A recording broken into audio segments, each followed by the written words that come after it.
Hey guys, let's look at our reader's notebook page for the day. It is page 41 and 42.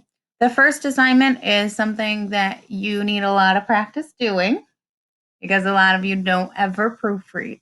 And this is proofread for spelling. It's just checking for spelling mistakes.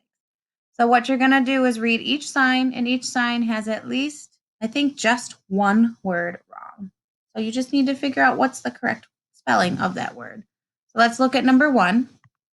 It says, please do not feed the bears.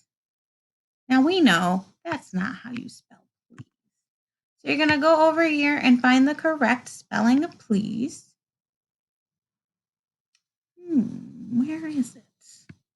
There it is. It's in the review words. And then you're going to write the correct spelling underneath.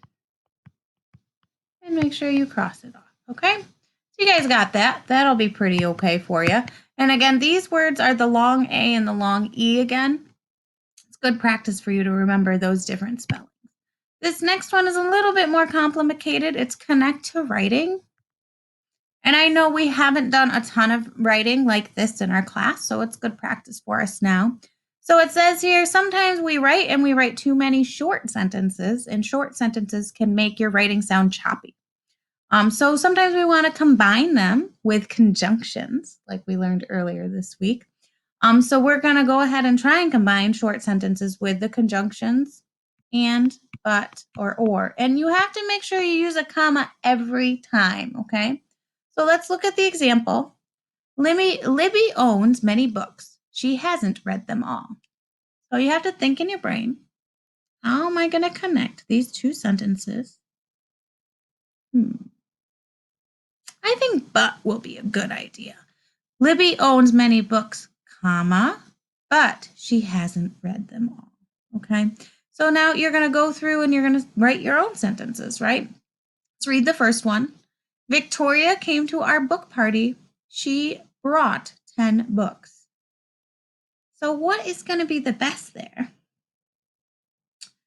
Is it going to be and she brought 10 books, but she brought 10 books, or she brought 10 books? It is going to be and. So what you want to do is, I like to do this before I write. I'm going to change that period into a comma because it says here we need a comma. And I'm going to write and above it. And then you're going to go in and write the whole sentence. All right, guys, I hope that helps you with your assignment today. And it looks like the bottom, we got to correct some run-on sentences. So it means you take the run-on and make it into a compound sentence by adding a conjunction and, but, or. People could bring books. They could bring magazines. The and, but, or. People could bring books or they could bring magazines. People could bring books and they could bring magazines. People could bring books. What is our other conjunction? It's okay to forget things. But they could bring magazines. I think our best one here is going to be or. Okay, and it's the same thing. You're going to go through and write the whole sentence again. All right, guys, you have a good rest of your day. Bye.